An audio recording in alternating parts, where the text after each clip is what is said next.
Başka arkadaşlar deməli bu 20-ci sınavın izahında. Dediyim kimi sualları sıradan izah edəndə təkcə həmin sual üçün yox, həmin sual ətrafında düşə biləcək digər sual tərclərinə də toxunacağım ki, qoy imtahanda rahat olsun deyə. Deməli, halogenlər oksidləşdiricilik xassələrinin artma sırasını müəyyən edilir. Oksidləşdiricilik xassələrinə görə. Deməli, yalnız duzun ərintisinin elektrolizindən alınır. Bilirik ki, yoldaşlar, bu flördür. Flörü qeyd eləmişik, dönə dönə ki, bu anionların oksidləşdiriciliyi sırası var idi. Birinci o sıranı təkrar eləyək bir dənə qoy. Kükürt gəlirdi, kükürt 2 mənfi, sonra yod gəlirdi, sonra brom mənfi, yəni sonra flor mənfi, sonra OH gəlirdi və s. Ən axırda flör gəlirdi. Birdən bizdən soruşsalar ki, təkcə flörü yox, anionların oksidləşdiriciliyi arıcılığı və sərbuları soruşsalar ümumiyyətlə, deməli, burada yoldaşlar, deməli, kükürt, reduks edicilik, kükürt, sonra yod, sonra brom, sonra flor bu istiqamət edilir və flör ən axırdadır. Oksigenli, yəni OH-dır, SO4-dür və istisna olaraq bir də flördür. Bunların elektrolizi zamanı, deyirəm, oksigenli turşu qalığı, OH-dır, bir də istisna olaraq flördür. Bunların elektrolizi zamanı həmişə nə ayrılır yoldaşlar? Deməli, oksigen qazı ayrılırdı. Ona görə burada deyir ki, yalnız ərintidən almaq mümkün deyirsə, bu flöra aiddir. Dönə-dönə bunu təkrar edirik hər dəfə. Adi şəraitdə bərk halda olan yoddur. Qırmızı qonur rəngli maye də brom 2-dir. Oksidləşdiricilik xassələrinin artma ardıcıllığı deyirsə, deməli, flör ən güclü oksidləşdiricimizdir, bilirsiniz. Yəni, dövrü cədvəldə sağ yuxarı küncə doğru getdikcə oksidləşdiricilik ən yuxarı olur. Ona görə yoldaşlar, deməli, yod üstündə brom, üstündə də flör. Yəni ki, Y artma ardıcıllığı, deməli, Y səsizdə olsun yoldaşlar mikrofonlar. Deməli, Y sonra Z, hanı o cavab? YZ sonra X. Bir də Y bəndi. Y, yod 2, sonra Z, brom, sonra flör. Ən yuxarı flördədir. Daha sonra yoldaşlar, deməli, alken molekulunda bir asimetrik karbon atomu və 4 metil qrupu olarsa bu maddəni beynəlxalq nomenklatura ilə adlandırın. Deməli, burada bizə deyir ki, asimetrik karbon atomu idi ki, 4 müxtəlif atom və ya atomlar qrupu ilə birləşmiş olsun karbonumuz. Deyir, bir asimetrik karbon atomu var. Onda belə çıxır ki, bu C4H9-lardan hərəsi bir cür quruluşdadır. İkisi də eyni cür C4H9 deyil. Eyni butil radikal deyil ikisi də. Çünki əgər ikisi də eyni olsaydı, bu C4H9-ların, onda bir yox, 2 dənə asimetrik olardı da. Deməli, onda hərəsini bir cür yazmalıyıq və 4 metil qrupu olarsa, onda gəlin belə deyək. Bunlardan birini asimetrik eləyərək ki, məsələn, bir dənə metil birləşdirək, bir dənə də etil birləşdirək buna, bir dənə də hidrogen birləşsin. Baxın görək, bu karbon hal-hazırda asimetrikdirmi? Yəni, bu gördüyünüz, elə bil, bu bizə verilən hissədir, bu verilən hissədir. Biz ona 4 karbonlu bir dənə radikal birləşdirdik. Bu radikal da asimetrik karbon atomu yaratmaq üçün bu karbona bir hidrogen, bir metil, bir etil, bir dənə də belə bir şey birləşib asimetrikdir. Amma digər C4H9 artıq fərqli cür quruluşda yazmalıyıq. Niyə? Çünki orada asimetrik ehtiyacımız yoxdur. Bir asimetrik lazım idi, onda biz düzəltdik artıq burada. Deməli, digərində indi 4 metil qrup, ümumilikdə 4 metil qrupumuz var deyir. Ümumilikdə 4 metil qrupumuz var. Hal-hazırda bizim 1 metil, 2 metil qrupumuz var. Onda bizim 2 dənə metil qrupuna ehtiyacımız var. Hal-hazırda. Deməli, və 4 metil qrupu olarsa, hə. Deməli, bizim 2 metil qrupuna ehtiyacımız var. Elə bir quruluş yazmalıyıq ki. O yazacağımız quruluşu da yoldaşlar, necə yaza bilərik? Deməli, məsələn, belə yazsaq, butil yazsaq olmaz. Normal butil yazsaq 3 dənə olur da, eləmi? Deməli, ikili butil yazsaq da, bir dəqiqə, izobutil yazaq onu da. Onu da izobutil yazaq, hə. Çünki yoldaşlar, bax, üçlü butil yazsam, fikir verin bir dənə, üçlü butil yazsaydım əgər, 4 karbonlu radikal yazmalıyım. 4 karbonlu radikal ya birli butildir. Birli butil yazanda düzgün gəlmir. Üçlü butil yazsam metillərin sayı 1, 2, 3, 4, 5 dənə metil eləyir. Elə bir şey gəlməliyəm ki, orada 2 dənə metil radikal olsun. 2 dənə metil radikal olanda e, ya elə bunun özüdür. Bunun özünü qoya bilmərik dedik bayaqlarım. Çünki bunu qoysaq o da asimetrik karbon yaradacaq bizə. Ona görə burada məcburən nə yaradırıq? İzobutil yaradırıq. İzobutilddə də ki, bu karbon asimetrik ola bilmir. Çünki iki dənə metillə görüşüb asimetrik sayılmır. Deməli, belə bir quruluş alırıq. Yəni, bunu geniş-geniş danışıram ki, tam mənasını biləsiniz.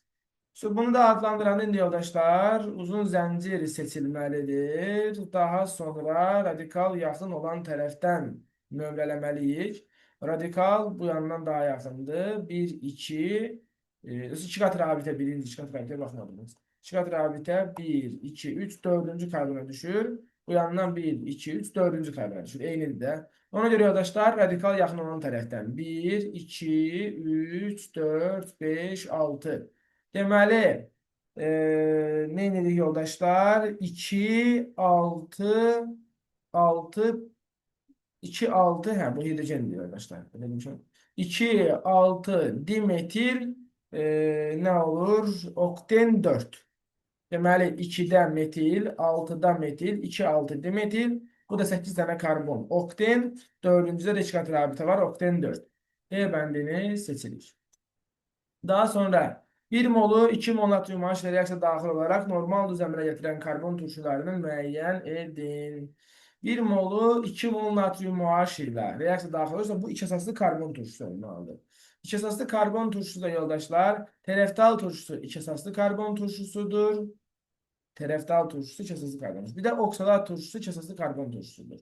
Daha oleyin dili nə oldu? Bunlar doymamış bir əsaslı karbon turşulardır. 1-dən 3. Hamısı haqqında məlumat verək. Deməli, tereftaldır, oksalatdır. Tereftal aromatik iç əsaslı karbon turşusuydu. Oksalat da iç əsaslı karbon turşusudur. Linolla oleyin də bilirsiniz, onlar şeydirlər, bir əsaslıdırlar. Sadəcə doymamışdılar da yəni. Deməli, iç əsaslı lazımdır 1-dən 3. Gəldik 4-cü sualımıza. CH4 parçalanır. Deməli, X-ə, X oksidləşir Z-ə, CH4 parçalanır T-yə, T oksidləşir CH3OH-a. Deməli, necə edə bilərik yoldaşlar biz bunu? Bax, kalium permanganat məhlulunu rəngsizləşdirmək məsələsində bir dənə fikir verin. X-ə nə versək, davamında oksidləşməsi necə tanınır? Və bir dənə verilən variantlara bir dənə diqqətlə baxaq. Burada bizə nə verilib? Burada bizə oksalat turşusu verilib. Oksalat turşusu verilib. Oksalat turşusu da bilirsiniz ki, asetilenin kalium permanganat məhlulun oksidləşməsindən alınır. Bir də hətta burada bir şey verilib. Bir yaxşı məlumat var burada. Su gəliblər nəyinsə üstünə, su gəlib, fikir verin bir dənə, nəyinsə üstünə su gəlib, aldehid alıblar. Bu deməli bilirsiniz ki, asetilen su ilə reaksiya daxil olanda aldehid yaradırdı. Digər alkinlər su ilə reaksiya daxil olanda ketonlar yaradırdı. Və sualın yola çıxılacaq yeri burasıdır. Deməli, alkinlər su ilə reaksiya daxil olurdular. Kuçerov reaksiyası civə duzları iştirakında demişdik. Və orada birinci nümayəndəmiz asetilen sadəcə aldehid yaradırdı. Digərləri su ilə girəndə keton yaradırdı. İndi bu aldehid deməli X asetilendir. X asetilen qoyan kimi asetilenin kalium permanganat məhlulunu rəngsləşdirməsindən oksalat turşusu sayılır. COOH, COOH. Məsələn, oksalat turşusu sayılır. Deməli, onda X asetilen, bu da HCOO, COH. Quruluşu yaxşı yazmayıblar, eybi yox. Deməli, oksalat turşusu olur. Onda bir dənə elə bəndimiz, uyğun gələn bəndimiz elə C bəndi olur da. Asetilen, oksalat turşusu. Digərdə məcburən qalır, etilen də variantı var. Deməli, 4-cü sual belə. 5-ci sual. X, Y reaksiyanın sürəti hər iki halda reaksiya daxil olan maddələrin hər birinin qatını 2 dəfə artırdıqda reaksiyanın sürətlərini müqayisə edilir. Deməli, reaksiya daxil olan maddələrin hər birinin qatını 2 dəfə artırdıqda X-i 2 dəfə artırsa, əmsal 1-dir deyə 2 dəfə, Y-i 2 dəfə artırsaq, əmsal 1 olduğu üçün 2 dəfə sürətlənər reaksiya. Elhamdülillah. Deməli, 2 dəfə bu sürətlənir, 2 dəfə bu sürətlənir. Onda birinci reaksiya 4 dəfə sürətləndi. 4 dəfə sürətləndi. İndi reaksiya Amma burada davamı suallar yazılmayıb axı. necə? Əmsalları verməyiblər Əmsalları var. Hə, gələmir. əmsalları verməyiblər heç. Dostum, mən nəyə baxıram? Hal-hazırki Çalışmalıyıq da.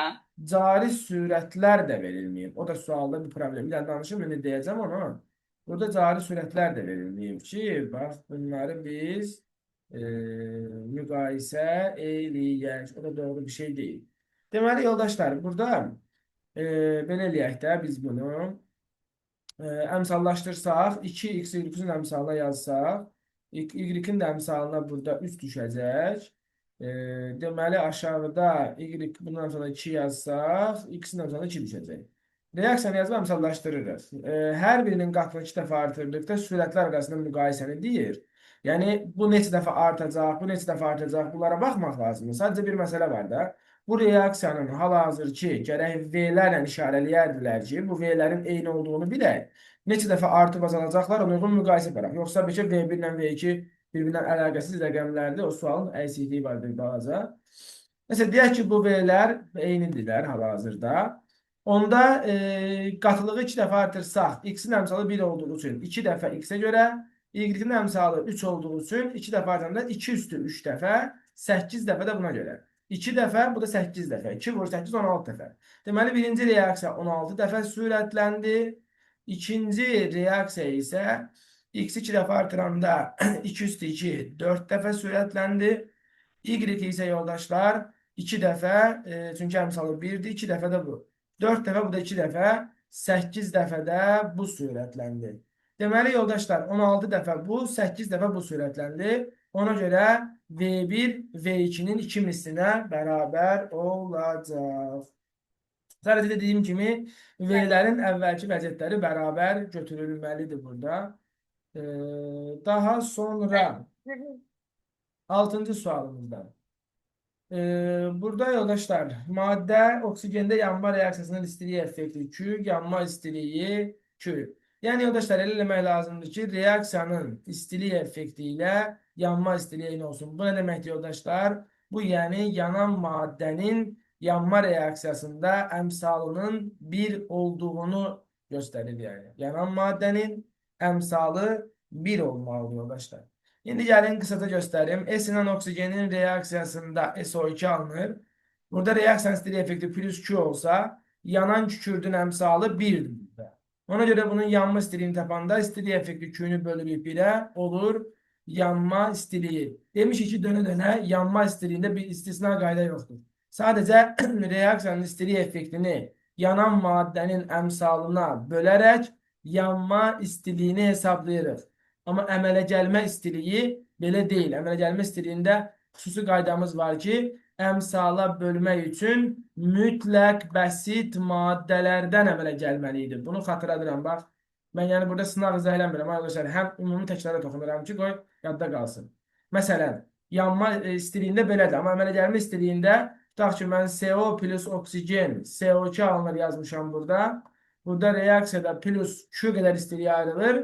Durub karbon qazının əmələ gəlməsini tapmaq üçün Q-ni 2-yə bölə bilmərəm. Olmaz bu qayda. Niyə olmazdı? Çünki burada artıq karbon qazı bəsitlərdən yaranmıyor. Əmələ gəlmə istədiyində diqqət eləməli məqam oydur ki, əmələ gəlmə istədiyində maddə ancaq və ancaq bəsitlərdən yaranarsa, daxil olanlar ikisi də bəsit olarsa, o zaman istilik effekti əmsala bölünə bilər. Məsələn, indi burada bölmək olar. Amma burada bölmək olmaz idi. Bu qaydaya fikir verirsiniz. Yanma istiliyində amma heç bir istisna qayda yoxdur. Elə reaksiyanın istilik effektini yanan maddənin əmsalına bölsəz, yanma istiliyini tapmış olursunuz. Deməli, biri kükürddə böldüyü əmsala eyni şeydir elə. Biri də məsələn, deməli, magnezyumda magnezyum O, silisiumu yoxlayaq. Silisium plus O2, silisium O2 alınır. Plus Q yazsaq, burada yenə əmsallara ehtiyac yoxdur. Silisium əmsalı 1-dir. Ona görə Q-ni elə 1-ə bölsək, elə eyni şey olur yoldaşlar. Deməli, burada cavabımız kükürt və silisium olur. 2 və 4 cavabları B bəndi. Daha sonra sink gələndə yoldaşlar xlorları aparır, 2 qat rabitə yaranır.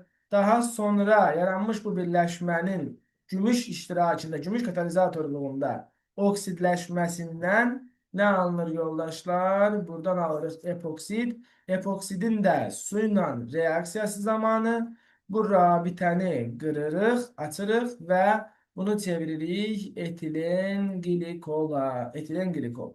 1, 2, 3 mərhələlərində polyar kovalent rabitələrin sayı necə dəyişir? Polyar kovalent rabitələrin sayı. Polyar kovalent rabitə yoldaşlar müxtəlif element atomları arasında yaranan rabitə deməkdir. Deməli, bax, birincidə xlorlar gedir, yerinə bir dənə pi rabitə yaranır. Xlorlar polyar idi. Siz polyarı çıxartdınız, yerinə karbon-karbon arası qeyri-polyar yaratdınız. Deməli, onda polyarların sayı 2 vahid azaldı. Çünki siz xlorları oradan sildiniz də. Onda 2 vahid azalır. 1-də 2 vahid azalır olmalıdır. Hanı bu? D ilə Y bəndindən biri olmalıdır. Daha sonra deməli etilenin üzərinə etilen epoksidə çevriləndə yoldaşlar, elə bir belə düşünün də. Bunun 2 də yeni var idi burada. Siz indi artıq nə ediniz? 2 qat rabitəni qırdınız. 2 qat rabitənin əvəzinə burada belə bir rabitə yaratdınız. Fikir verin. 2 qat rabitənin əvəzinə oksigenlə polyar rabitələr yaratdınız. Nə oldu? İndi yeni 2 dənə polyar rabitə gəldi oksigenlə. Onda burada nə olmalı arkadaşlar? 2 vahid artır olmalıdır. Deməli, əvvəl 2 vahid azalır, sonra 2 vahid artır cavabı götürməliyik ikinci mərhələdə. Onda da cavabımız Y bəndi olduğu çıxır ortaya. Deməli, ortofosfat turşusu, pirofosfat turşusu, H4P2O7, metafosfat turşusu və molekulunda 8 atom var. O ümumi olan nədir yoldaşlar deyir. Bunlar hamısı P2O5'in turşusudur. Hamısında fosforun valentliyi 5'tir. P2O5'ten alırıq axı. Hətta bunu da təkrar eləyək qoy. İmtihanda düşmüşdü məsələn. Deməli, soyuq, ilıq, qaynar. Soyuq, ilıq, bu da qaynar. Yəni, bu temperaturlarla bağlı suallar düşür. Bunlara fikir verin və bunların hər biri P2O5'ten alındığı üçün hamısı fosforun 5 valentli olduğu turşulardır bunlar. Daha sonra Eyler-Venn diaqramına uyğun bəndləri müəyyən edin. Lavsan lifi, neylon lifi. Deməli, yoldaşlar bunu bir qəşəng qayda demişik də biz sizinlə. Nahlət olsun. Ümumi təkrar edək bunu da. Nahlət olsun nə deməkdir? N, neylon lifi. Ben N'nın altından yazıram. Neylon yaza bilsəm əgər. N, neylon lifi nədən ibarətdir? Adipinlə heksametilen diamin. Məsələn, heksametilen diamin. Neylon, adipinlə heksametilen diamindən ibarətdir. Lavsan lifi isə lavsan ayrım qoydular. Lavsan lifi isə etilen glikolla bir də tereftaldan ibarətdir. Elə belə yazdım da. Nahlət deməli, neylon, adipinlə heksametilen diamin, nahlət. L da lavsan, etilen glikolla, tereftal. Hər hərfin qabağında durur öz monomerləri. İki müxtəlif monomerdən alınır. Bu düzdür yoldaşlar. İki müxtəlif monomerdən alınırlar. Düzdür deyəndə, daha doğrusu bu ortaq, yəni bura getməlidir. Birincini biz yazmalıyıq. Elə bil ki, 3'ün altından da belə deyək. Aydındır, birinci yazmalıyıq 3'ün altından. Onda cavabımız olmalı ya B ya D bəndində. Yəni, en azından variantları əliyək. 1'in altından olmalıdır. Bir də gəlin rahat olana qasaq görüm cavabı çıxara bilirikmi də. Makromolekülündə peptit rabitə var deyir. Makromolekülündə peptit rabitə. Peptit rabitə harda olurdu? Amin turşular arasında olurdu. Makromolekül deməli, bax, amin turşuların arasında olur yoldaşlar. Burada indi amin turşular, yəni amin qrupu ilə turşu qrupu arasında. Hansındadır? Bax, lavsana bir dənə baxın. Etilen glikolla tereftal. Etilen glikol, spirt, tereftal, turşu. Spirt ilə turşu arasında nə yaranar? Efir qrupu yaranar. Onda deməli lavsanda efir qrupudur. Avtomatik olaraq peptit rabitə hansında yaranır? Neylonda yaranır. Deməli 2'nin altında 4 olmalıdır. 2'nin altında 4 olmalıdır. Bax 1'i tapdıq. 2, 3'dür. 2'nin altında 4 olan cavabımız da buradadır. Onda avtomatik olaraq B bəndi olduğu çıxır. Nə gedirəm? İndi biz durub burada yazsaq, kütlə payı tapmaq asan işdir, tapa bilərik. Amma imtahan üçün cavabımız gül kimi ortadadır da artıq yəni. 2, 4, bu da 1 cavabı. Məcburən qalır B bəndimiz. Daha sonra 10-cu sual. Reaksiya daxil olan maddələr. Karbon, X, maddə miqdarı, mol, 2A. Yəni belə çıxır ki, sualdan karbonla bu X nədirsə artıq, o 2-nin 1-ə mol nisbətində reaksiyaya daxil olmalıdır. 2-nin 1-ə mol nisbətində.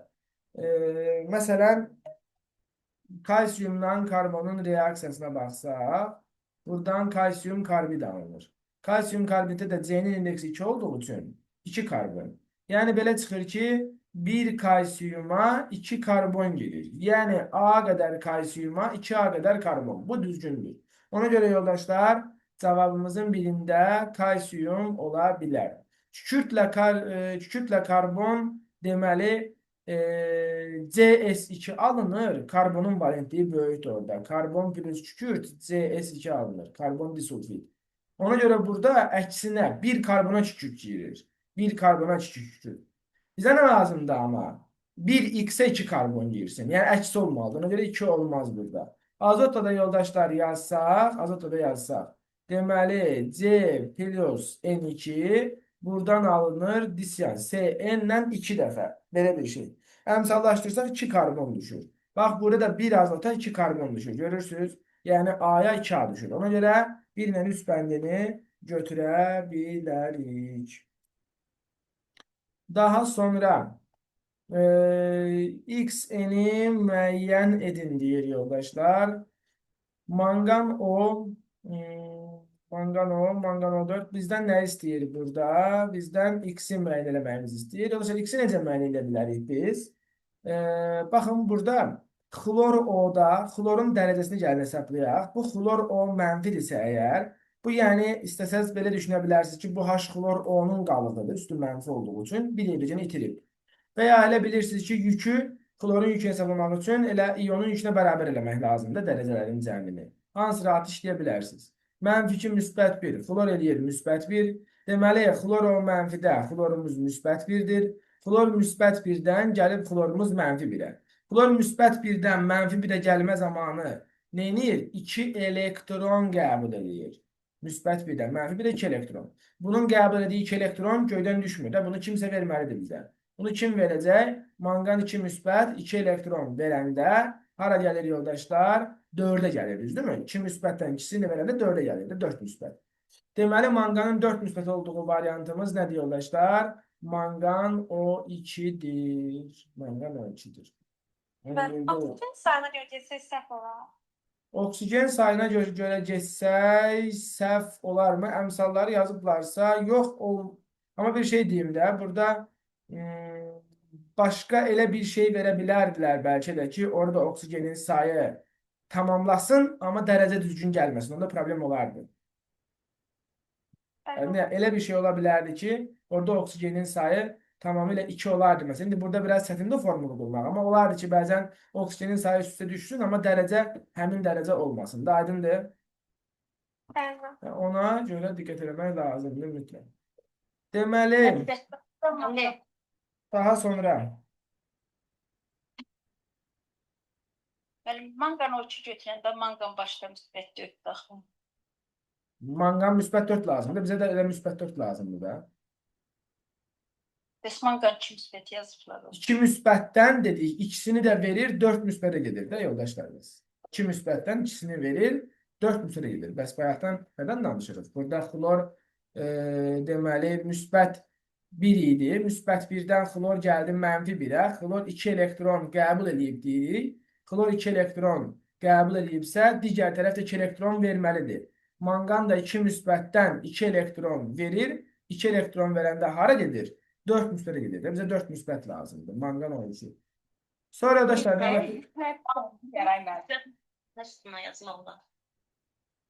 necə? Kütlərin cəmini bərabər bölüb, sol və sağ tərəfi bir-birinə, eni də ikisini götürür. Yoldaşlar, bu suallar, indi bir sualda oksigenlə falan nəsə bir şeylə düz qoş eləmək olar, amma hər dəfə O variantlar yox. Bu sual redoksun üzərində qurulur belə suallar. Ona görə bunun konkret olaraq Cəmləri qaydası ilə bir-birinə bərabər eləsək olmaz. redoksu bilməliyik. Yəni burada qaranlıq olan nədir yoldaşlar? Yəni xlor müsbət 1-dən -1-ə 2 elektron. Bu yazıqda 2 elektron. Niyə bir də oksigen sayıram ki? Gül kimi yolumuz var da. Yəni elmi yolu qırağa qoyub niyə gedib nətər deyim, dediski yollarla gedirik axı biz. Müsbət 1-dən -1-ə 2 elektron. Bu əgər qəbul edilibsə bu 2 elektronu da verən lazımdır. Müsbət 2-dən də ikisini verəndə müsbət 4. Müsbət 4 olan variantımız da budur. Heç nə oksigen saymıram, nə bir şey eləmirəm. Aydın açıq görünür də yəni. Bəli, sağ ol. 12-ci sualda məhlulda gedən hansı reaksiyalarda sink müsbət iyonlarının sayı dəyişmir? Sink müsbət iyonlarının sayının dəyişməməsi üçün sink çöküntü formasında olmamalıdır. Əgər sink çöküntüsü alınsa, avtomatik olaraq orada dəyişmə baş verməlidir. Məsələn, sink S ilə sink S çöküntüsü yaranır. Burada sink iyonlarının miqdarı mütləq dəyişir. Sink OH ilə sink OH2 çöküntüsü yaradır. Burada mütləq sink iyonlarının miqdarı dəyişir. Ona görə 2 ilə 4 də dəyişir. Dəyişmir deyirsə çöküntü yaratmayan 1 ilə 3-ü götürməliyik. Dəyişir desə çöküntü yaranmalıdır ki, sink iyonları çöksün, azalsın. Dəyişmir deyirsə çöküntü yaratmamalıdır ki, sink çökməsin, məhlulda qalsın. 1 və 3 cavabları doğrudur. X reaksiya daxil olması silisium ilə reaksiyaya daxil olmur. Deməli, demişik yoldaşlar, qısa yadda saxlamaq üçün Pepsi al, Pepsi almaq. Yəni, berilyum, fosfor, silisium, alüminium. Bunlar hidrogenlə reaksiya girmirdilər. Daha çox bunları soruşurlar deyə, bunları qısalaşdırmışıq yəni. Bunları suallara soruşurlar. Pepsi al. Deməli, hidrogen ilə reaksiya daxil olmur. Silisium hidrogenlə reaksiya daxil olmur. Azot da daxil olur. Avtomatik olaraq hidrogen cavabını götürə bilərik. Hansı münasibətlər doğrudur? Hansı münasibətlər doğrudur? Deməli, 50 qram duz, 200 qram X faizli duz məhlulu. Burada deməli, bu götürdüyümüzdə 250 qram 60 faizli duz məhlulu. Daha sonra 200 faizli duz məhlulu. Deməli, bizdən X-ləri soruşur, X-i soruşur. Burada hansı münasibətlər doğrudur? Deməli, 200 qram X faizli duz məhluluna 50 qram duz əlavə eləyəndə nə olacaq yoldaşlar? Deməli, 200 qrama 50 qram duz əlavə, X faizli duz əlavə eləyəndə daha sonra burada 250 qram burada bir X veriblər, Y2 veriblər, X 30, Y 20. Deməli, 200 qram X faizli duz məhluludur. Bunun üstünə 50 qram da duz gələndə, daha sonra burada nə ediblər? Hə, bu buradan ayrıdır. Bunu buradan ayırıblar. Ben belə bilirəm, bu qabla bu qabın bir aidiyyəti var. Bunu belə ayıraq. Bu başqa məsələdir, bu başqa məsələdir. Yəni, iki yerə ayıraq bunu, bu qarışmasın. Bu qabla bu qabın dəxli yoxdur. Yəni. Deməli, 200 qram X faizli duz məhluluna 50 qram duz gələndə 250 qram 60 faizli duz məhlulu alıblar.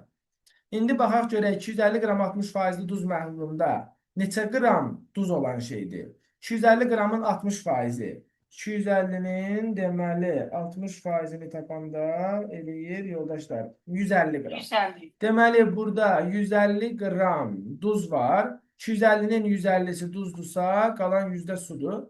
Deməli yoldaşlar belə çıxır ki bizim 150 qram duzumuz var. Onda 50 qram duzu siz sonradan tökmüsünüzsə qaba. Deməli bu qabda əvvəldən 100 qram duz var imiş. İndi 100 qram duz 200 qram məhlulda var idisə əvvəldən bu məhlul 50 faizlidir deməli. Çünki 100 bölü 200 vur 100 də sadə bir tənasüb tərtib.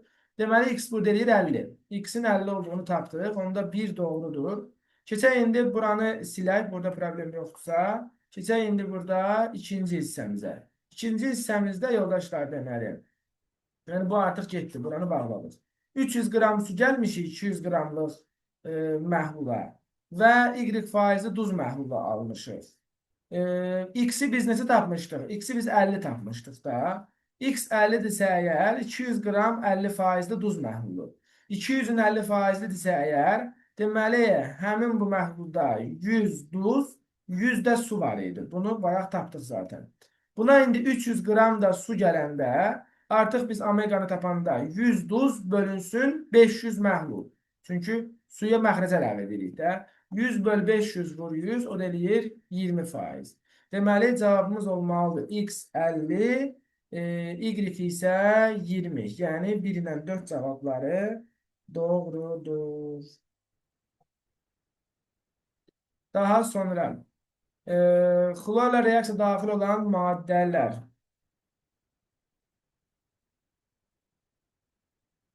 Xlorla reaksiya daxil olan maddələr. Bir də saniyə.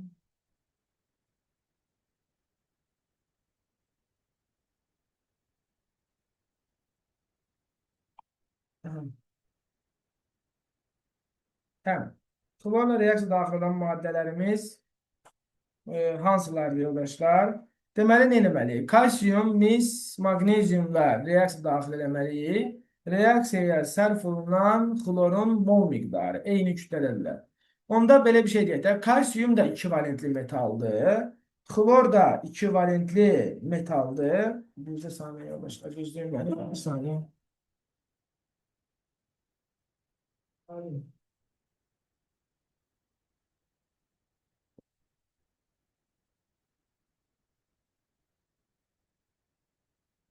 Deməli, kalsiyum da 2 valentli metaldır, mis də 2 valentli metaldır, maqnezium da 2 valentli metaldır yoldaşlar. Onda belə bir şey eləyək də, biz heç nə fikirləşmədən hamısının xlorla reaksiyası avtomatik olaraq bilirik ki, eyni tərzdə olmalıdır o zaman. Çünki valentlikləri eynidirsə, ümumi olaraq onda belə yaza bilərəm də, metal plus xlor 2 alınır metal xlor 2. Yəni, eyni tərz reaksiya gedir avtomatik olaraq. Eyni tərz reaksiya gedir. Əgər eyni reaksiya gedirsə onda, biz demişik ki, nü bərabərdir, m böl böyük m. M böl və yaxud AR, fərqi yoxdur da. Deməli, burada eyni kütlədə götürüldükləri zaman, hansı maddənin ki, emeri kiçikdir, o maddənin molu böyük olur. Eyni kütlədə verilən suallarda emeri kiçik olan maddənin molu böyük olur. Belə suallar, tək bunun üzərində danışmıram, çox olur belə suallar. Nə bilim, xlorla reaksiya vermirlər, natrium OH-la neytrallaşma verirlər, çox belə suallar var. Ona görə həmişə fikir verin ki, eyni kütlə olanda, məsələn, belə düşünün də, bax, 100 qram götürmüşsünüz. 100 qram hidrogenin molunu hesablayanda 100 böl 2, 50 mol edir. 100 qram oksigendən danışanda 100 böl 32, 3 onda nə qədərsə edir. Görürsünüz, emer böyüyəndə mol kiçilir. Buna həmişə fikir verin bu ifadəyə. Ona görə yoldaşlar, deməli burada magneziumun emeri ən ayrı, ən balaca olduğu üçün magneziumun molu ən böyük olacaq. Magneziumun molu ən böyük olduğu üçün onun daxil olduğu xlor ən çox olacaq. Çünki eyni tip reaksiya gedirlər. Molu çoxdursa, çox da xlor istəyəcək bizdən. Deməli, N3 ən böyükdür. Daha sonra magneziumdan sonra kalsiyum gəlir. Yəni N1, sonra da N2 gəlir. Emeri, ayrı və yaxud kiçik olanın molu çox olur. Ona görə də 24, sonra kalsiyum 40, sonra 64. Emeri kiçik olan, ayrı kiçik olan ən böyükdür. Dönə-dönə deyirik bunu ki, qarışmasın. Hansı maddələr azlıq qabda saxladıqda qabın kütləsi dəyişmir? Qabın kütləsi dəyişmir, yoldaşlar. Deməli, burada silisium O2 bilirsiniz ki, qumdur, bildiyimiz kvaş. Yəni, o su ilə reaksiya daxil olmur. Ona görə də onun kütləsi dəyişməz qətiyyən. Mis oksid də ki, yoldaşlar, su ilə reaksiya daxil olmur. Ona görə onların kütləsi dəyişməz. Amma PK5 higroskopikdir. Kalsiyum modu, o da aktiv metal oksidləri su ilə reaksiya daxil olur və havadakı su buxarı ilə rütubətlə tədricən reaksiya daxil olurlar.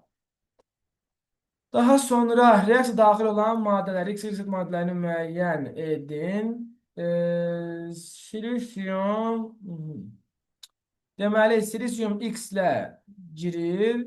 X də burada oksigenlə girir. Maddələri müəyyən edin. Y burada nəsə götürməliyik ki, azotla da girsin. Z elə bir şey olmalıdır ki, azotla oksigenlə də girsin.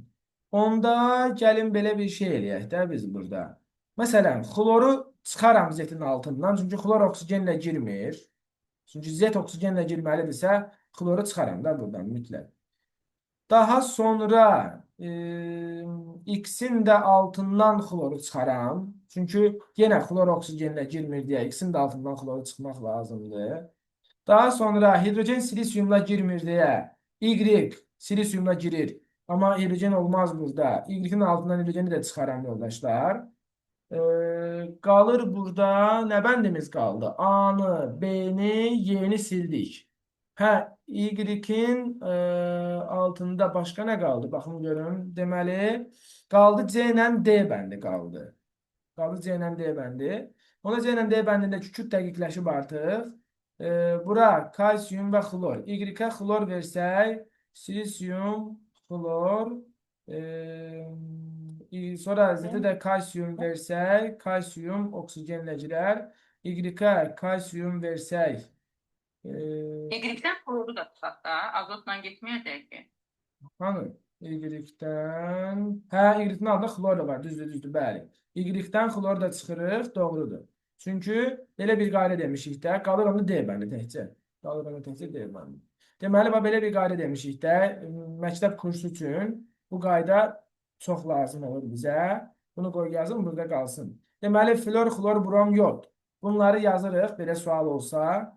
10, John, Jones. Belə bir qısaltma ilə yəni saxlayırıq. Flor 10 ilə, xlor, John, brom, John, yod, Jones ilə.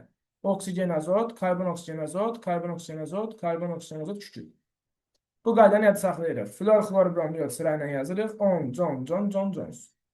Bir də bir qaydada bayaq yazmışdım. Bepsi al. Bu da hidrogenin daxil olmadığıdır. Berilyum, fosfor, silisium, alüminium. Bu qayda ilə bu sualı yazırıq gedir.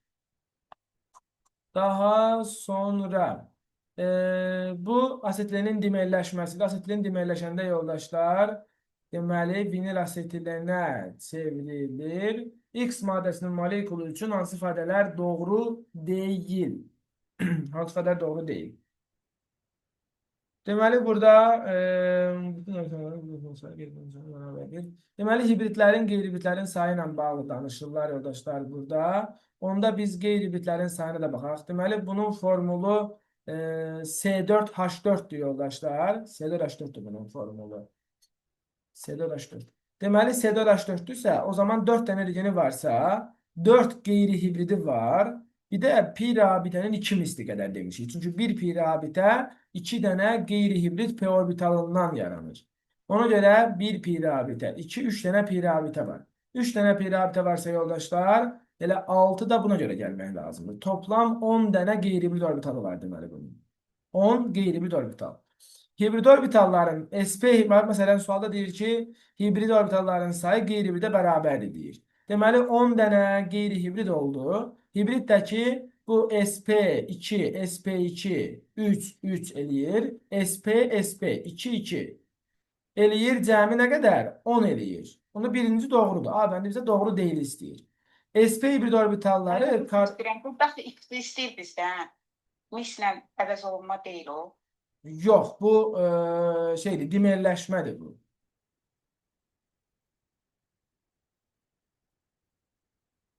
Bu dimerləşmədir. Mis-1 xloridindən, siz deyən mis-1 xloridindən, mis-1 xloridin amonyakda məhluludur. Və yaxud... O oksigen qoymayıb da, ona görə dimerləşmədir. Bəli, bu dimerləşmə reaksiyasıdır, dimerləşmə.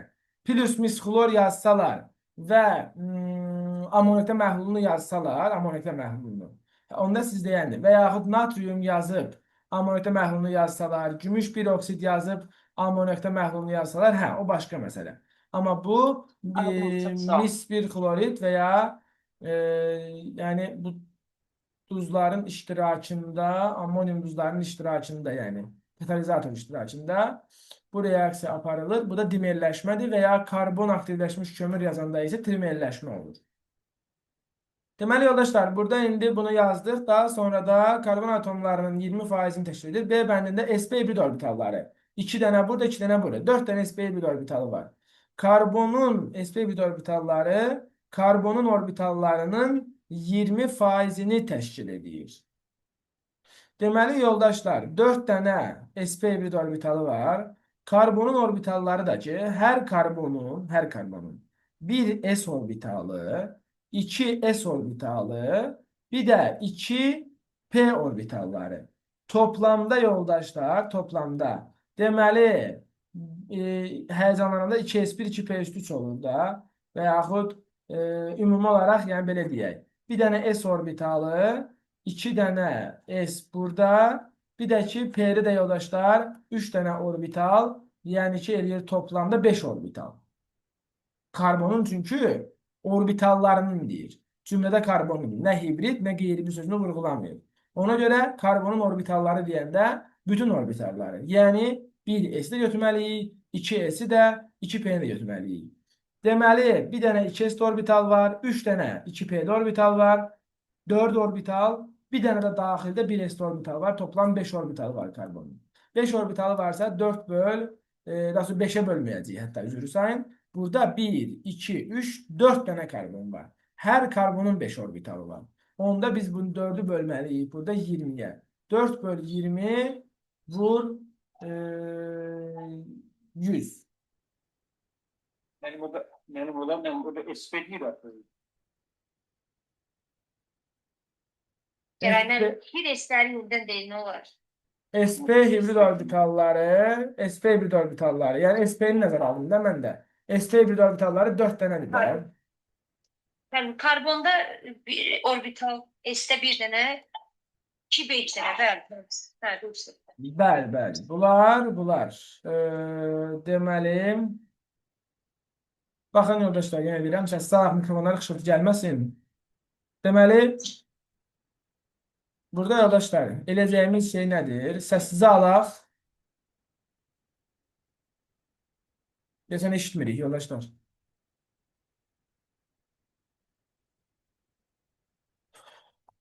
Deməli, burada yoldaşlar, biz bir florid və yaxud ammonium duzları iştirakında vinil asetilenimizi aldıq. Aldığımız vinil asetilenin SP hibrid orbitalları. SP hibrid orbitalları yoldaşlar, o karbonun SP hibrid orbitalları, yani 3 kat rabiteli karbonlar SP hibrid alındadılar. Ona göre 2 dənə bu karbonun, 2 dənə bu karbonun SP hibrid orbitalı var. Toplamda o zaman burada 4 adet SP hibrid orbitalı var. Karbonun orbitallarının 20%'ni təşkil edir. Karbonun neçə orbitalı var yoldaşlar? Karbonun orbitallarını tapmaq istəyirsinizsə, bax belə bir şey deyim də sizə aydın açıq göstərim mən bunu. Qoy, bunlar ola bilsin ki, onu heç düşünməyiblər, amma düşünülməlidir təbii ki. Bax, karbonun burada dedik ki sp2'dir. Burada sp2'dir karbonun. Burada sp2'dir. Burada sp''dir. Burada sp''dir. Bunlar hamısı karbonun hibrid orbitallarıdır. Düzdür mü? 3, 2, 2. 10 dənə karbonun hibridi var. Plus pi rabitələrin yaranması karbonun qeyri-hibrid orbitalları tərəfindən olan şeydir. Ona görə 3 dənə pi rabitə varsa, plus 6 da burada karbonun qeyri-hibrid orbitalları var. Yəni, bunların nəzərində bəlkə də, bunlar 4'ü bölüblər 16'ya əslində bəlkə də. Amma burada karbonun rabitə yaranmada sərf olunan orbitalları sözü yoxdur. Karbonun orbitalları yazılır. Karbonun orbitalları yazıldığı üçün 10 hibrid plus 6 qeyri-hibrid rabitə yaradan. Plus bir də hər karbonun bir esində xarici təbəqələşlər rabitə yaradır. Bir esində də elektron var hər karbonun. Bu bir esindəki elektronlar da nəzərə alınmalıdır. Ona görə plus 4 dənə də bir esindəki orbitallar. Hər karbonda da elə bir ki, bir karbonun bir esində bir dənə orbital var da. Ona görə 4 dənə karbon var deyə 4 dənə də buna görə gəlirik. Toplamda onda eləyir bura 20. Bura 20 eləyirsə 4 böl 20 vur 100 eləyir elə 20%. Ona görə B bəndi burada əslində doğrudur. Amma bilmirəm, bunlar deyəsən, məncə B-ni yanlış götürüblər. Bu bir orbitalının bölüklər var, bəli. Belə bir qurumda 40% eləyir, səhv götürülmez. Hə, indi biz burada B bəndi kimi Eğer almaq istəyiriksə, məcburən onda sualı düzəliş edək gərək. Əgər cavab B bəndi verilibsə, onda biz bunu belə eləməliyik. Karbonun rabitə yaradan orbitallarının sualı düzəldirik. Karbonun rabitə yaradan orbitallarını eləyirik. Onda 4'ü bölürük karbonun rabitə yaradan orbitalları ümumilikdə hibrid, qeyri-hibrid, yəni pi rabitə, hibrid hamısı birlikdə 16 orbitalı rabitə yaradır. 4 bölən 6 bölü 100, o deyir 25% deyəsən. Onda B bəndi yanlış olmuş olur və B bəndini cavab olaraq götürə bilərik artıq. Əgər yenə deyirəm, B bəndi seçiləcək cavab, məcburən bu cür düzəltməliyik sualı. Əks təqdirdə səhv olur. Belə, deməli, burada gəldik, 18-dən keçdik, 19-cu sualımız. Bu boyda oturup kitab çıxarırlar, amma o şeylərə fikir vermirlər hələ. Maddə, amin turşu, tripeptidində region atomlarının sayı 17, amin turşunun nisbi molekul kütləsini hesablayın. Deməli, maddə amin turşudur. Tripeptidində region atomlarının sayı. Bax, bunu reaksiya olaraq. Dönə-dönə deyirəm ki, bunu reaksiya olaraq yazmaq lazımdır. Yəni, amin turşudur. Tripeptid yaradacaqsa, 3 dənə amin turşu görüşəcək və tripeptid yaradacaq. Tripeptidin yaranması zamanı, bax, 3 dənə A görüşəndə bir su buradan ayrılır, bir su da buradan ayrılır. Yəni, 2 dənə peptid rabitə yaranır, 2 dənə də oradan su ayrılır. Plus 2H2O. Deməli, sizin bu tripeptidinizdə 17 hidrogen var. 2 də su ayrılıbsa 4 hidrogen də burada var. Onda toplam sağ tərəfdə 21 hidrogeniniz var. Onda 3 amin turşusunda 21 hidrogen var deməli. Birində 1 amin turşusunda 7 hidrogen olmalıdır. 1 amin turşusunda 7 hidrogen olmalıdır dostlar. Onda 17'ni bilmədim. necə? 17'ni bilmədim hardan aldınız. 17'ni mən də bilmirəm. Hardan almışam valla. Bəli müəllim, cədvəldən, bəli. Özləri veriblər, Bəli. istədim. Hə. Hə, deməli burada A da bərabərdir 7 eləyir burada. Gəldik 20-ci suala. Eyni sayda deməli karbon eyni sayda hidrogen atomları Nisbi molekul kütləsini soruşur. cavabı axırıcım getmədi. Nə deyirsən orada, düz deyirsən. Deməli, bizdən amin turşunun nisbi molekul kütləsini istəyirmiş sualda. Hə, düz deyir yoldaşımız. Deməli, burada 19-cu sualda nə etməliyik indi biz? Biz tapdığımız amin turşudakı hidrogenlərin sayıdır.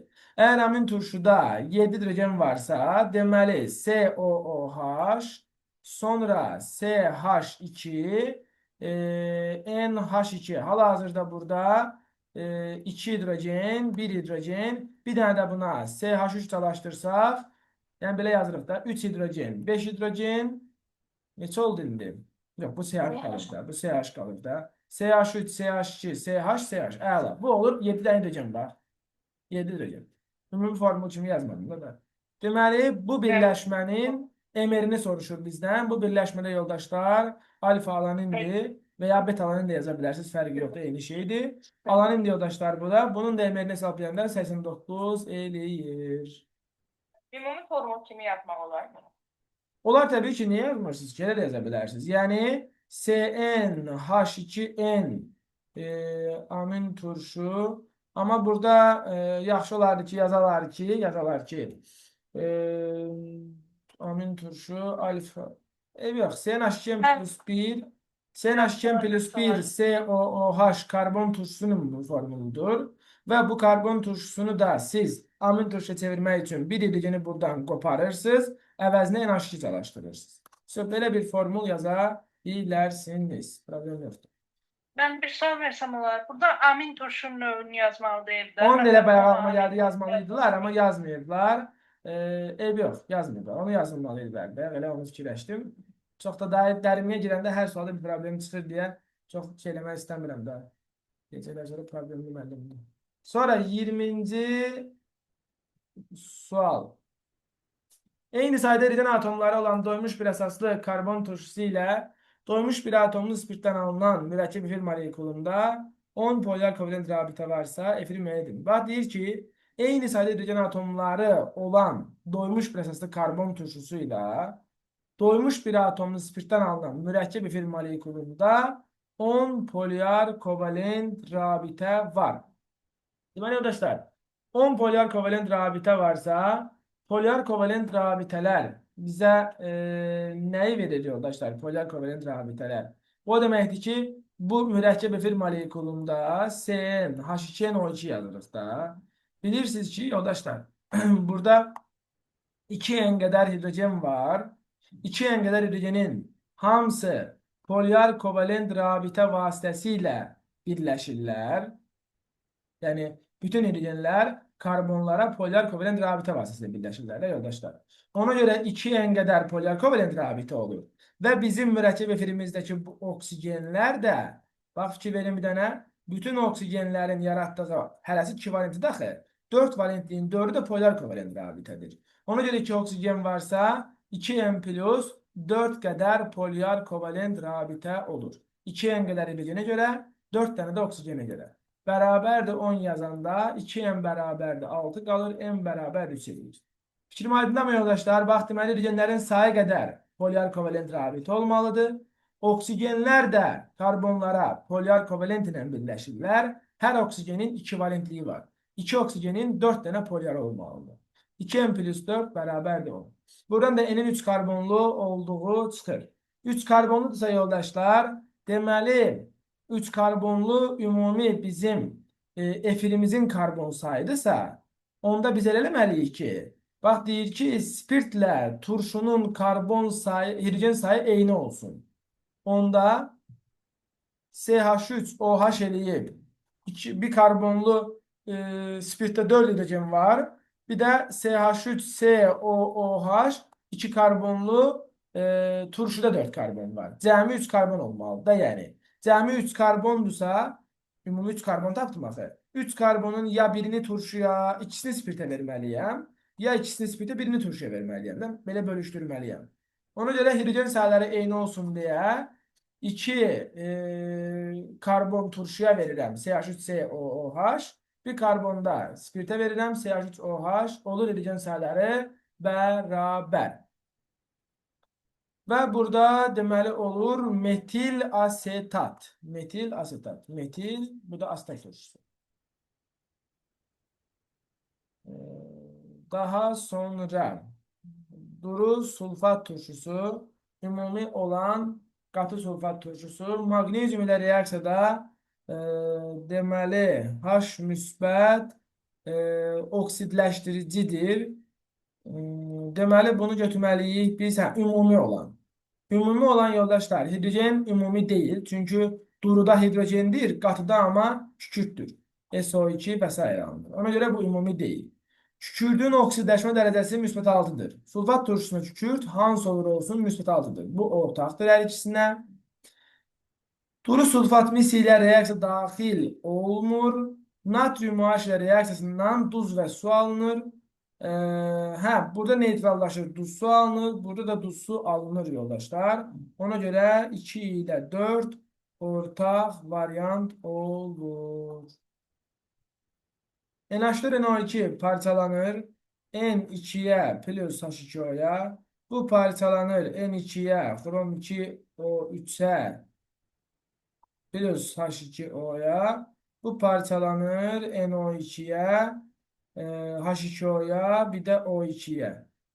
Çok tehlikesiz yazdım mesela. Ümumi olan nedir? Turşu oksidi alınır deyir. Turşu oksidi hamısına ait değil. Su alınır. Hamısında su var. Bəsit maddə alınır. Hamısına ait değil mi bəsit maddə? Burada N2 bəsit maddə var. Burada N2 var, burada O2 var. Bəsit maddə hamısına aiddir. Bəli, 2-3 cavabı hamısına ait oldu. Müəllim, orada üçüncü qəsəmə aid deyil, molekul daxili oksidaşma. Molekul daxili oksidləşmə, reduksiya reaksiyasıdır.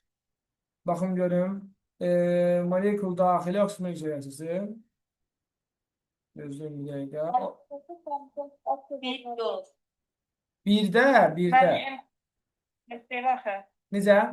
Bir de kampanyadır. Bax, NH4 NO2-də NO2 plus H2O alınır.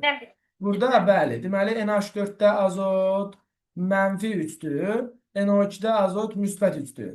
Azot bir dəfə mənfi 3-dən 0-a gəlir, bir dəfə müsbət 3-dən 0-a gəlir. İki haldan birinə gəldiyi üçün bu nə sayılır yoldaşlar? Kommutasiya. Əks sözünə oksidləşmə redoksi sayılır, molekul daxili sayılmır yəni. Daha sonra 23-cü sual. Deməli, ion X2 müsbət, Y mənfi, proton sayı N, Y mənfi, proton sayı N. Deməli, bunun elektron sayısı bura 28-dirsə, bura avtomatik olaraq 30 yaza bilərik yoldaşlar. Daha sonra bunun elektron sayısı bura 10-dursa, bunun burasına da 9 yaza bilərik. Deməli, x 30-dursa bunu paylayanda 4s2 3d 10. Yəni, sink olduğu görünür. Tanımasaq da ən azından 4s2 3d üstü 10 olduğunu bilərik. 9 isə yoldaşlar, deməli 2s2 2p üstü 5 düşür. 1s2 2s2 2p üstü 5 9'u paylayanda. Bu da flördür. Tanımasaq da yenə də 7-ci qrupun halojen olduğunu bilməliyik. Daha sonra yoldaşlar, neytron sayı deyir x'in bax burasını tapmışıq 30. Neytron sayı deyir protondan 5 vaat böyükdür. Yəni bura 35'dir. Onda A elir 65. Y'in proton sayını 9 tapmışıq. Neytron sayı deyir 1 vaat böyükdür. 10'dur. N plus 1 verir. Onda bura 19 edir. Deməli, bu x nə idisə ekvivalentli bir şey idi. Çünki ikinci qrupa düşüb. Y isə yoldaşlar, deməli 7-ci qrup halogenidir. 7-ci qrupda tanımasaq belə flöri, yəni bilməliyik ki, bu metallarla bivalentli birləşmə yaradır. Yəni X, Y2, magnezyum flor 2, magnezyum flor 2 bu tip birləşmə yaradırlar. X'in ayrı 65 plus Y'in də biri 19, ikisi də eləyir 38. Bunu cəmləyirsiniz yoldaşlar. Bunu cəmləyirsiniz. Eləyir indi oradan da 103.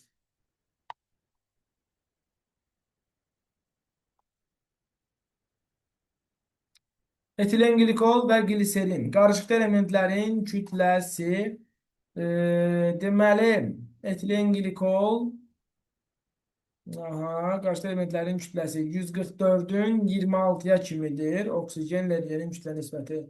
Onda belə eləyək yoldaşlar. Etilen glikolun moluna A mol verək, gliserinin moluna B mol verək. Etilen glikolun da istəyirsiniz formulunu aydın açıq yazın burada mən. Görəsiz CH2, CH2. Gliserinin də yoldaşlar CH2COH, CHOH, CH2OH yazdıq ikisini də. Deməli, etilen glikol A mol götürdük. Bilmirik axı nə qədərdir.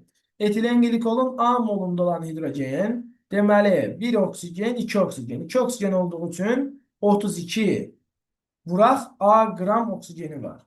32 vuraq A qədər. Etilen glikol oksigen.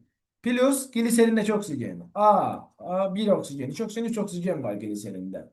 Deməli, B molunda gliserinin 48B qədər oksigen var. Hər oksigenin 6'dan 48B eləyir də. Deməli, 32A plus 48B bərabərdir 144'də. Oksigenin kütləsindən. İndi eyni qaydada hidrogenləri yazırıq. Etilen glikolda 6 hidrogenimiz var bizim. 2, 2, 2 də burada. 6 hidrogenimiz var. A qədər etilen glikolda 6A qram hidrogen var. Plus gliserində isə yoldaşlar 8 hidrogenimiz var. 5'i burada CH2, CH, CH2, HHH. 8 tane hidrogenimiz var. 6A plus 8B'de burada hidrogenimiz var. Hidrogenlerin cəmi isə bərabərdir 26'ya. Bu sistem tənlikdən A və B'ni həll eləyib tapırsınız yoldaşlar. İstəsəz həll eləyə bilərik. Məsələn, aşağıdakı tənliyi 6'ya vursaq. Bu eləyər 48B, bu eləyər 36A. 26'nı da 6'ya vuranda 156 mı eləyir? Bəli. 156. Bu tənlikləri bir-birindən çıxsaq, qalır burada 4A. Bunlar gedir, qalır burada yoldaşlar 12, eləmi? Qalır burada 12. 4A bərabərdir 12 alırıq. A bərabərdir 3 çıxır. Deməli, A 3-dürsə, etilen glikolun qarışıq glikolun kütləsini hesablayın deyir. Elə biz etilen glikol tapdıq zaten molunu. Etilen glikolun da emeri. Nə qədərdir emeri? 92 olmalı. Emeri 90. 92 olmalı. Gliserin 92 biliyorsun. Ha, bitirin bir kol kaçtı. 32, 60'tı. 64. 64. Etilen glikolun da yoldaşlar emerini vurursunuz 3 mola, tapırsınız bunun deməli kütləsini. 64 mü yoksa o dəqiq 64 yoxsa 62'dir. 62'dir məncə. 62. 62. Hə, emeri 62'ni vurursunuz 3'e eləyir 186. İndi cavabda texniki məncə bir problem olmadı. Yolumuz da belədir. Daha sonra 25. sualda CnH2 plus 1 COH, seonatrium və qarışdırılır. Və burada deməli N-i hesablayın deyir. 6 qram X alınır.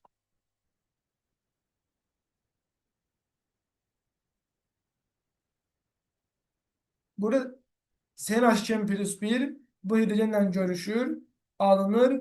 CnH2n plus 2 alınır. Bir de natrium 2 CO3 alınır. İndi bu reaksiya birin birə nisbətinə getdiyi üçün onda yazaram 40 qramından 14 n plus 2 1 mol alkan alınır. 8 qramından isə 6 qram alınır. Bu qədər. Buradan 14 n plus 2 bərabərdir çıxır yoldaşlar. 5 dəfə çox 30 çıxır. 14 n bərabərdir 28. N bərabərdir 2 çıxır. Səs salaq yoldaşlar. Səs salaq. N bərabərdir 2 çıxır burada yoldaşlar. İndi burada yəni bizim bax indi sualda problem nədir? N-i 2 tapdım məsələn. Aparıb qarışdırıb tez sıra N-i 2 yapışdırmıram. Ha, niyə görə? Bir dənə burada bir problem var. Bax mən aldığım alkanda elə bir ki tapdığım 2'dir də. Bir dəqiqə baxım. Ben tapdığım alkanda 2'dir. Bu bizdən nə istəyir? Bu bizdən elə bunu istəyir də. Hə yoldaşlar, yox. Elə tapdığımız elə N olur. Elə bildim bu karbonda nəzərə almaq lazımdır. Biz deməli burada 14 bərabər 28, n bərabərdir axı onda 2 çıxır. N bərabər 2 çıxır. Yox, gələmən birdir. Çünki duzun tərkibində 2 dənədir. Ona görə 1 götürdülər. Tuzun tərkibində 2'dir, başa düşdüm. Birdir. Mən duzun içindəkindən bir şey toxunmadım axı mən. Duzun içindəki karbona mən heç dəymədim ki burada. Duzun içindəkindən mənim heç bir işim yoxdur axı. Deməlim onda. Elə bil ki bu N yoldaşlar. Bizim yəni bu N bizim alkan molekulundakı karbonumuz 2'dir. Alkandakı karbon ilə bu karbondan gəlir də bəs. Bu C-dən gəlmir ki, bu C natrium 2 CO3 kimi alınır. Cavabın nə olması bizim maraqlandırmır ki, yoldaşlar. Deməli, burada yoluna bir dənə də nəzər yetirək. Yolunda problem yoxdursa, cavab önəmli deyil. Deməli, bax, reaksiyamızı yazırıq. Reaksiyada əmsalla bağlı bir məsələ varmı? Yoxdur, əmsal falan yoxdur da. Natrium 2 CO3 alınır. Natrium 2 CO3 alınır, düzdür mü? Və bir də ki, bu CnH2 plus 1 də bir hidrogenlə görüşür, CnH2 plus 2'ye çevrilir. İndi natrium OH-ın 40 qramı girəndə reaksiyadan 1 mol alkan alınır. 1 mol alkan alınır. 8 qramı girəndə nə qədər alkan alınır bəs? Neçə mol alkan alınır bəs? O da neçə dəfə azdır? 4 dəfə, 5 dəfə azdır da. 0,2 mol alkan alınmalıdır. Deməli, bu reaksiyadan alınan alkan 0,2 mol olmalıdır. İndi bu alkanda 6 qramdır da. 0,2 molu 6 qramdırsa 1 mol neçə qram eləyir bəs? 30 qram eləyir də. Emeri 30'dursa alınan alkanın, deməli bu alkanda 2 karbon var. CH6'dır. İndi alkan CH6'dırsa əgər buradakı en avtomatik olaraq nə olmalı arkadaşlar? S2 H5SOH olmalıdır ki, buna natrium H-ın təsir edəndə bu H5 H-la görüşüb CH6 yaratsın. Aydındır? Bəli. Bu formada olmalıdır. Müəllim, eni 2 götürdük orada elə. Bəli, bəli. Cavab 20 2. Bəli, 26-da fiziki hadisə. Deməli, fiziki hadisələrə nə götürülür yoldaşlar? Katalitik cracking adı üstündə. Katalitik cracking. Təbii ki, bu kimyəvidir yoldaşlar. Taxıl zəmzinin biçilməsi. Burada yoldaşlar sadəcə demişik ki, xırdalanma, üyünmə, nə bilim bölmə, belə bir şeydə, yəni əymə, bükmə, bu şeylərin hamısı və ya aqreqat halın dəyişməsi, bunlar hamısı yoldaşlar fizikidir. Hamısı fizikidir.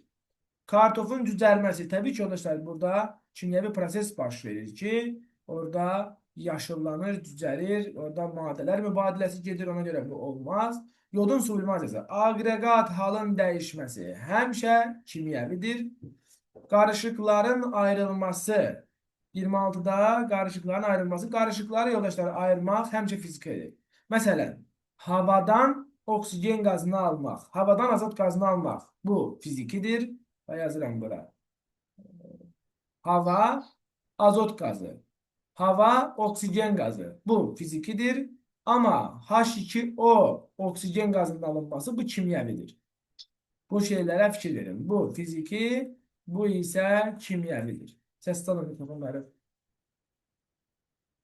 Daha sonra gəldik. Uyğunluğu müəyyən edin. Etilenin oksidləşməsindən, bayaq etilenin gümüş katalizatorluğunda oksidləşməsini vermişdilər yoldaşlar.